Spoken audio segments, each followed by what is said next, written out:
everyone, this is Torsha and you know me, I'm from Tiyo, and this entire week we have been running a campaign about stress management and related issues. And stress is something we come across every day. This word has, you know, uh, it's recently been used so much, and it is, just omnipresent. Like, I'm so stressed, and he's so stressed, and this is happening to me. Oh my God, I'm so stressed. So, you know what? Something needs to be done. And to enlighten us more about managing stress, we have Jaita De Mullick. She is one of the most celebrated clinical psychologists in Kolkata, and I welcome her to Tiyo. And I have some really selected questions for her. And my first question to her would be, what is stress really, and what are its signs? Well, Torsha, first of all, thank you so much for inviting me. Stress is a very commonplace used word, and this concept is actually borrowed from engineering and it's put into psychology. And what it is it is actually an event. We always say that stress is bad. Actually, stress is not bad. It is the event that actually it is an event, and it's a psychological state of being. Now, what happens is, suppose you are stressed about something. It can be eustress or it can be distress. So when it is a happy stress, when you are happy about your promotion, and yet you are thinking that your colleagues will become your subordinates, there will be more responsibility, there will be late hours at the office, then you are actually stressed about it. It is a distress. But the salary raise or the position that you have or the designation you have, that is kind of the eustress, that is the happy stress. So stress is actually your psychological state of being when you feel that you are overwhelmed about the situation. So if I also consider marriage, you are happy about leading a whole life with the person you have dreamt about, and on the other hand you are also hassled about, oh my God, will I be able to adjust in this new phase of life, and there will be so much more finances, this, that. So this is always the case for all events that happens for you, and how you manage it. So getting into the signs of stress, how you manage it is you look into whether this is bringing on physical symptoms for you. So it could be insomnia, it could be you're being very irritated, it could be that you're forgetting things, you're getting absent-minded, you're sometimes feeling that whatever I'm eating, it's not getting digested, so you're getting indigestion. And so these little things actually start to be the signs of stress, and then they lead up to complicated things. Again, complicated psychological state of being, which is kind of depression, anxiety, and things like that. Also, it could be heart diseases. So is stress really connected with illness? Like I've heard that it's connected to a lot of diseases. So is it really an illness, or it's just part of an illness? Actually, it is a very the starting state of the illness. So how you take care of stress determines whether it will turn into an illness or not. So when you are seeing the early signs and symptoms, and if you kind of do something about it. So if you're getting stress, suppose it's your manager getting stress, delegate as many things as you can to the other people. It's your promotion. So what you do is you talk to your friends or your well-wishers about the fact that, okay, I'm getting, my colleagues are becoming my subordinates and I don't know how to handle the situation. So things like that could be a very preliminary intervention kind of, which you can do for yourself so that it does not turn into an illness. Right. So when stress actually affects the body, and it is when the stress is there for more than 4 to 6 months. So if it is a chronic stress, then it turns to a stroke to a GI infection. It could be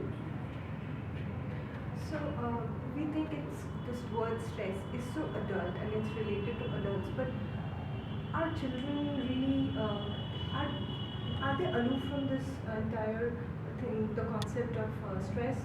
I have seen a lot of teenage kids who are really worked up about their studies and their lives, and they are always so irritable.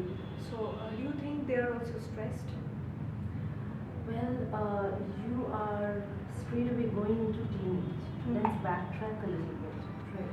I even have had kids who were in nursery and KG, and their parents bring them to me and they say that they are not completing their classworks.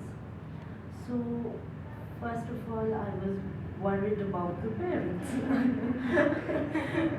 In nursery, they are not completing their classwork, and I told them that it's absolutely okay. It's kind of okay. Yeah, we also did the same thing. Exactly. But then the parents add, but ma'am, the school is also worried about the kid because he is absolutely not doing anything and day after day. So, therefore, we have watched him for over 6 to 8 months, and after that, we have thought that we should get some expert help. So then I went about with my clinical history taking, and at the end of it, it was a very non-theoretical advice that I gave them. What I saw was they were pressuring the child so much at home that the child got that freedom in school where the teacher is not breathing down the neck, and he is kind of taking a nice time in school and not doing the work and all that because he is so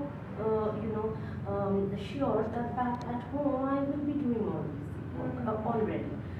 So that is a sign of stress in kids.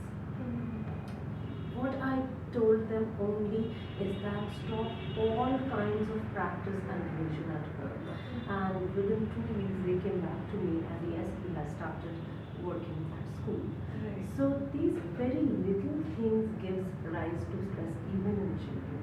And if I again backtrack to new norms, see we have, especially in Indian culture, we have a very common saying that the pregnant lady should be very well fed, well kept, they should be happy. Why so? Because when the pregnant mother is stressed, cortisol hormone is released in the body. And we know that from the blood of the blood of the mother is in the child. And so the cortisol hormone gets into the child as well. And so the child is born with cortisol in their bloodstream, which again kind of keeps them prone to stress. So it is not that they will actually be,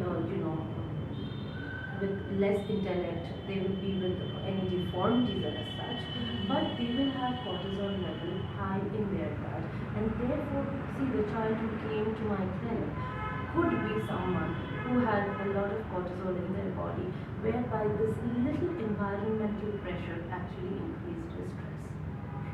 So this is how stress is related in every stage of our life, and it is initiated by the children, it is also inherited by the children. So that is this kind of shows when they are like hitting the puberty age and they are going through those teenage years. They become a little irritable because they are already so stressed out because of the, as you said, they're worked up at home and there's a pressure from studies and everything. So then they become this irritable kind of. Yes. Now, when we are hitting puberty, there is a hormonal riot going on in our body also. So at times we just feel okay, at times we feel we're on the top of the world, at times we feel that, oh my god, S word or F word we use. Right? So when they are actually going through this hormonal turmoil, we are adding on the gadgets, parents saying no to this, no to that, teachers saying no to this, no to that, and they actually cannot maintain their emotional state of being. So they are very easily irritated. They are easily reacting to their parents, and they're actually reacting to boundaries. So how many 13 and 14 and 15 and 16-year-old have FB accounts where clearly it is 18 years is the legal age. So they are always looking into breaking the boundaries, and that is also kind of a stress. Like the stress we are getting, we give it back to them. Yeah, that's true. So how do we evaluate stress? Like, there has to be some phases of stress which becomes like unbearable at times. So how do I evaluate that it has become unbearable for me? So I have to go and seek professional help. That's a very interesting point you brought up. I mean, there are 2 points that you have brought up actually. One is evaluation, and the second is professional help. So we can talk about evaluation first. See, the thing is that whenever we are not getting sleep, we think about only either sleeping pills, or we think about, oh my god, once the exam is over, I'll get my sleep back. So we are actually thinking very short term. But sleep and appetite, these are the two very important indicators that something is not okay in your system. And when physically you are A-okay, then these two are the indicators that psychologically something is not okay. So you're going through your run-of-the-mill everyday course, you're doing everything, but yet appetite and sleep, either both of them or one of them are not. And then we go into this in a chronic state. So if it is beyond 6 weeks, 8 weeks, 2 months, that is when the hormones gets affected. So there is a cortisol buildup in the body also. Now as a result of that, we get either fever, cold, cough very easily. We get indigestion very easily. We get again the mood swings also starts, depression, anxiety. So depression and anxiety will not be at a clinical level, but it will be at a level that you feel, I'm not feeling up to it. So like that kind of a feeling. Anxiety will be, oh my god, will I be able to do this? Will I be able to finish it? There's such a lot of work and I don't know how to deal with it. So those kind of thoughts kind of come very frequently in your mind. So that is the anxiety part. So these things now again, these are overlooked because we usually think that there is too much pressure. So it's very normal to be this way. But actually no, you have to actually evaluate yourself. Usually what I ask my clients is that if you are reacting this way, what about the Prime Minister of the country? No one has less stress than him, I suppose. I mean, even pre-demonetization, right? It's not only post-demonetization. So, I mean, then what he should have had, I mean, hundreds of heart attacks by now. If you, with your daily course, are feeling so overwhelmed. So, look at yourself, give yourself a little bit of, a liberty to take these luxury, to get a little bit of rest, a little bit of talking to someone you really like to talk to. And therefore, when you feel like you're not wanting to talk to anybody, let's get on to professional help. Because they can actually tell you where you are getting that feeling of crap.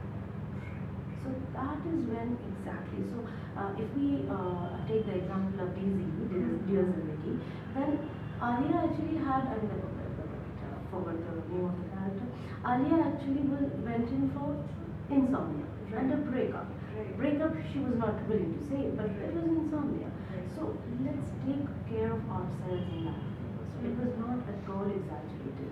I mean, there are out of, if I see 5 clients a day, at least 2 to 3 will have insomnia problem, a chronic insomnia problem for a year, 2 years, 2.5 years, which they have not even, thought about as a symptom of an illness.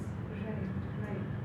So that is how you are evaluating yourself, and that is how you are telling yourself when you need professional help. Right. Right. So it's like coming to a conclusion that since this is not stopping, for this significant number of days, months, or years, so I just have to, just let go of all the stigma and attach with, reaching for professional help, and I should go and get it because, if you are healing the wounds of your body, you also need to heal the wounds on your mind, right? So, having said that, I really want to ask you, how do we avoid unnecessary stress? Okay. See, very recently I did a workshop in it was cognizant, I suppose, and they were actually it was on being a superwoman. So it was totally a women's group, and being a superwoman. So I asked them, what actually makes you a superwoman? Who is a superwoman? So everyone was, getting into work and home and children and all that. So I asked them, okay, so those who are freshers, then they are not superwomen, you mean to say, or those who are only housewives, they are not superwomen, you mean to say. So then they were stuck. So that got me into why we become so stressed. The very primary factor is not because you are a superwoman or a superman as such, but actually when you bring in a lot of expectation and a lot of perfectionism in your life. So I have to do this just this way, and I have to do it better than anyone else, and I have to ensure that I'm either the best worker or the best mom or the best dad or the best sister or best friend or best lover or whatever way. So these are the expectations that we create, and that is what in the beginning I mentioned internal stress. That is part of the internal stress. So we create these cookie cut expectations, these cookie cut people who are perfect moms, who are perfect bosses, who are perfect CEOs, who are perfect workers. We create it, and then we try to fit ourselves in there, and that is so unrealistic that we cannot do it in spite of our best efforts because it is unrealistic. And so that is the first step when you evaluate yourself. You tell yourself that I have given my best, and I feel that my company feels I'm worth it, my family feels I'm worth it, my children loves me also, and therefore I can give myself an average score in my performance and be satisfied with that. Right. So, after going through all of these things, there's this one question in my mind which I was always worried about, that there are so many stigmas attached, social stigmas attached with this seeking professional help, going for a psychologist or a psychiatrist, because you have certain things in your mind and you cannot get it out of your mind, and it is bothering you so much that people start to build up conclusions of their own. So what do you have to say about that, and why people need to be aware about managing stress? Social stigma is something which also comes from within and without. One is I am being a good mom, my family. Class 6 boy actually burst out into tears in front of me, saying that means I am so bad that my parents cannot handle me. So it is a lot of internal truth that if I have malaria, my parents take me to the doctor. That doesn't mean that my parents are not able to handle me. Right. See, there is no thermometer for depression, there is no thermometer for anxiety, and therefore these states are not accepted in the first place. Depression, what is depression? Snap out of it, it's just the blues, or you're not trying your best. So this is where they always feel that it's something which is made up, something which is intentional, and therefore these individuals are actually becoming a burden. And also, it's that something is in the screen, and it's Nerve Oshud. So, I mean, all the medicines have to reach the nerves in order to have an effect in the body. So, if it is a simple aspirin or a gel you're having, it's actually going to the nerves and it's kind of spreading out your body. So, I mean, these kind of beliefs that have come across, and every day I am facing the same, question, whether it will harm me and whether it will harm my baby, because even kids are given medicines for not able to concentrate well, being very tearful, or some who go through trauma and abuse and things like that. So they do take medicine, and that is not actually something which is going to harm you any more than when you take, painkiller or Calpol or Crocin that we take every day. So it's just kind of. Alright, so that was really enlightening and we loved having you over here. And here's a small little hamper from us for you. Thank you. And we hope that we get to see more of you at Tiyo. And so we know that happiness, I guess, is a cue to get out of stress or anything, and just push yourself a little more to be, stress-free. Keep your sleep in place, keep your appetite in place, and keep your happiness in check. That's all we need to manage stress. So that's a sign off from me and Dr. Jaita. Bye-bye.